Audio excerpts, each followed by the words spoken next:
Hello and good morning दोस्तों। तो आज की न्यूज़ स्टार्ट करते हैं।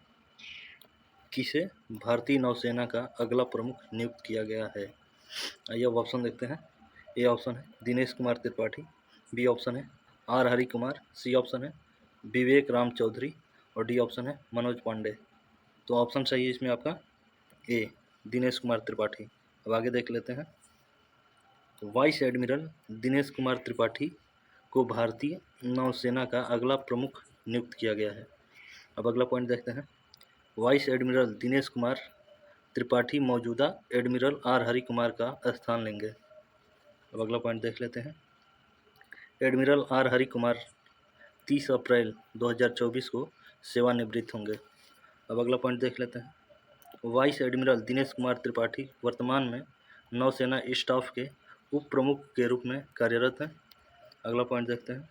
वाइस एडमिरल त्रिपाठी को 30 अप्रैल से नियुक्त किया गया है। वह एक संचार और इलेक्ट्रॉनिक युद्ध विशेषज्ञ हैं। अब आगे देख लेते हैं। अगला पॉइंट है। उन्होंने पश्चिमी नौसेना कमान के flag officer commanding in chief के रूप में कार्य किया था। इसमें आगे देखते हैं। उन्होंने INS विनाश की कमान भी संभाली है। अब आगे देख लेते हैं। अगला पॉइंट है। उन्होंने पूर्वी बेड़े के फ्लैग ऑफिसर कमांडिंग के रूप में भी कार्य किया है। अब अगला पॉइंट देखते हैं। वह अति विशिष्ट सेवा पदक और नौसेना पदक के प्राप्तकर्ता हैं। अब आगे देख लेते हैं। अगली न्यूज़ है। मैल्कम आदिसेसिया पुरस्कार 2023 किसे प्रदान किया गया? अब आइए देखते हैं ऑप्शन कौन से हैं। ए ऑप्शन है रघुराम राजन, बी ऑप्शन है उत्सव पटनायक, सी ऑप्शन है शशिकांत दास और डी ऑप्शन है डॉक्टर मनमोहन सिंह। ये पूर्व प्रधानमंत्री हैं। पूर्व प्रधानमंत्री, ठीक है। अब आगे देख लेते हैं इसके बारे में। तो ऑप्शन इसमें सही है आपका बी उत्सव पटनायक। अब आगे देख लेते हैं। राष्ट्रीय और अंतर्राष्ट्रीय ख्याति की प्रसिद्ध अर्थशास्त्री उत्सव पटनायक को मैल्कम आदिसेसिया पुरस्कार 2023 के लिए चुना गया है। अब अगला पॉइंट देख लेते हैं।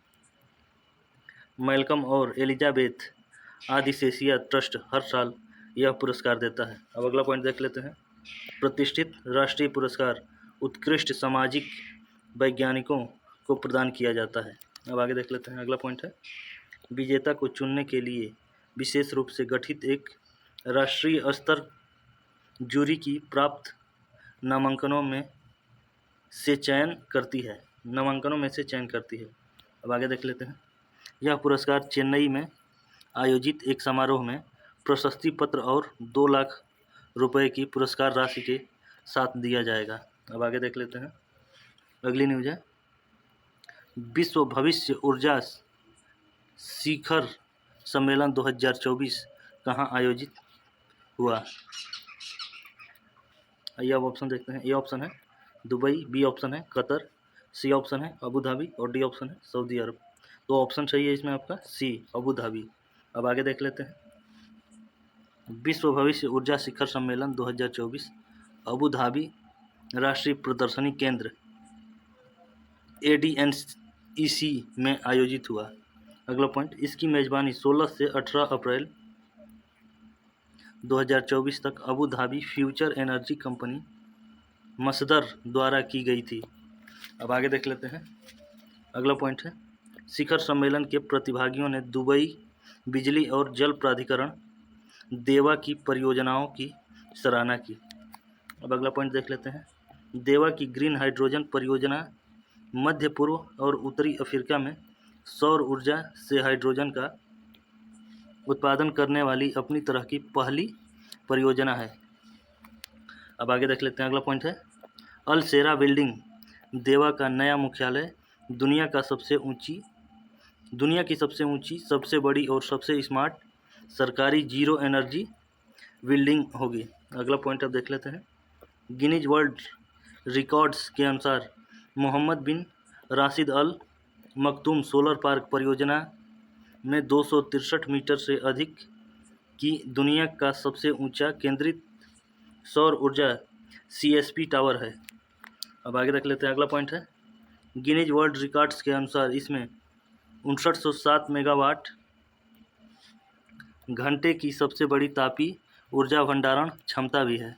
अब आगे देख लेते हैं, अगला पॉइंट है देवा सिंगल एक्सिस ट्रैकिंग के साथ नवीनतम सौर फोटोवोल्टिक बिफेशियल प्रौद्योगिकियों का उपयोग करके सौर पार्क के छठे चरण का कार्यान्वित कर रहा है। अब अगला पॉइंट देखते हैं DEWA हस्यान में 180 मिलियन इंपीरियल गैलन प्रतिदिन MIGD समुद्री जल रिवर्स ऑस्मोसिस RO अलामड़ी परियोजना भी लागू कर रहा है। अब आगे देख लेते हैं, अगला पॉइंट है यह इंडिपेंडेंट टावर प्रोड्यूसर IWP के तहत RO तकनीक का उपयोग करने वाली दुनिया की सबसे बड़ी परियोजना है। अब आगे देख लेते हैं, अगली न्यूज़ है विश्व लीवर दिवस कब मनाया जाता है। ये ऑप्शन देखते हैं, ए ऑप्शन है 14 अप्रैल, बी ऑप्शन है 17 अप्रैल, सी ऑप्शन है 18 अप्रैल और डी ऑप्शन है 19 अप्रैल। तो ऑप्शन सही है इसमें आपका डी, 19 अप्रैल को। अब आगे देख लेते हैं लीवर के स्वास्थ्य के बारे में जागरूकता बढ़ाने के लिए हर साल 19 अप्रैल को विश्व लीवर दिवस मनाया जाता है। अब अगला पॉइंट देख लेते हैं यह स्वस्थ लीवर के महत्व और दुनिया भर में लीवर की रोग की व्यापकता के बारे में जागरूकता भी बढ़ाता है। अब अगला पॉइंट देखते हैं इस वर्ष विश्व लीवर दिवस का विषय अपने लीवर को स्वस्थ और रोग मुक्त रखें है। अब अगला पॉइंट देख लेते हैं जागरूकता और रोकथाम के उपायों की कमी के कारण लीवर रोग से होने वाली मौतों की संख्या हर साल दर साल बढ़ रही है। दुनिया भर में हर साल लगभग 20 लाख लोगों की मौत लीवर की बीमारियों के कारण हो जाती है। अब अगला पॉइंट देख लेते हैं भारत ने वर्ष 2019 में विश्व लीवर दिवस मनाना शुरू किया। अब आगे देख लेते हैं, अगली न्यूज़ है भारत की पहली हाइब्रिड पिच कहाँ पर बनाई जाएगी। आइए अब ऑप्शन देखते हैं, ए ऑप्शन है धर्मशाला हिमाचल प्रदेश, बी ऑप्शन है वाराणसी उत्तर प्रदेश, सी ऑप्शन है दिल्ली और डी ऑप्शन है कोलकाता पश्चिम बंगाल। तो ऑप्शन सही है इसमें आपका ए, धर्मशाला हिमाचल प्रदेश। अब आगे देख लेते हैं भारत की पहली हाइब्रिड पिच धर्मशाला में बनाई जाएगी। अगला पॉइंट देखते हैं Himachal Pradesh cricket association HPCA stadium अत्याधुनिक हाइब्रिड पिच स्थापित करने वाला पहला BCCI मान्यता प्राप्त स्थल बन गई है। अब अगला पॉइंट देख लेते हैं भविष्य में इस ट्रैक पर अंतर्राष्ट्रीय और IPL मैच होंगे। अब अगला पॉइंट देखते हैं नीदरलैंड स्थित SIS ग्रॉस जो SIS पिच समूह की कंपनियों का हिस्सा है को पहली बार हाइब्रिड पिच इंस्टॉलेशन के लिए शामिल किया गया है। अब अगला पॉइंट देखते हैं यह अत्याधुनिक तकनीकी अधिक टिकाऊ सुसंगत और उच्च प्रदर्शन वाली खेल सतह प्रदान करके गेम को बदल देगी। अब अगला पॉइंट देख लेते हैं सतह में क्रिकेट स्टेडियमों के अंदर प्राकृतिक टर्फ होता है जिसमें पॉलीमर फाइबर का एक छोटा प्रतिशत होता है। अब अगला पॉइंट देखते हैं ऐसा माना जाता है कि यह संरचना खेल के दौरान उत्पन्न तनाव के प्रति अधिक लचीली है, साथ ही पिच के जीवन को बढ़ाती है। अब आगे इसी में देखते हैं समान उछाल की गारंटी देती है और ग्राउंड स्टॉफ पर दबाव कम करती है। अब अगला पॉइंट देखते हैं हाइब्रिड पिच के लिए धर्मशाला में इस्तेमाल की गई यूनिवर्सल मशीन को AC और पिचें बनाने के लिए अहमदाबाद और मुंबई ले जाया जाएगा।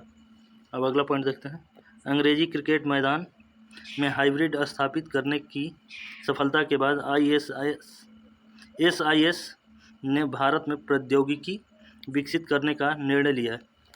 अब अगला पॉइंट देख लेते हैं इंग्लैंड के विभिन्न मैदानों जैसे Lord's, the Oval, Edgbaston, Old Trafford और ट्रेंट ब्रिज में SIS ग्रॉस को स्थापित करने के लिए यूनिवर्सल मशीन का उपयोग किया गया है। तो आज की न्यूज़ हम समाप्त करते हैं।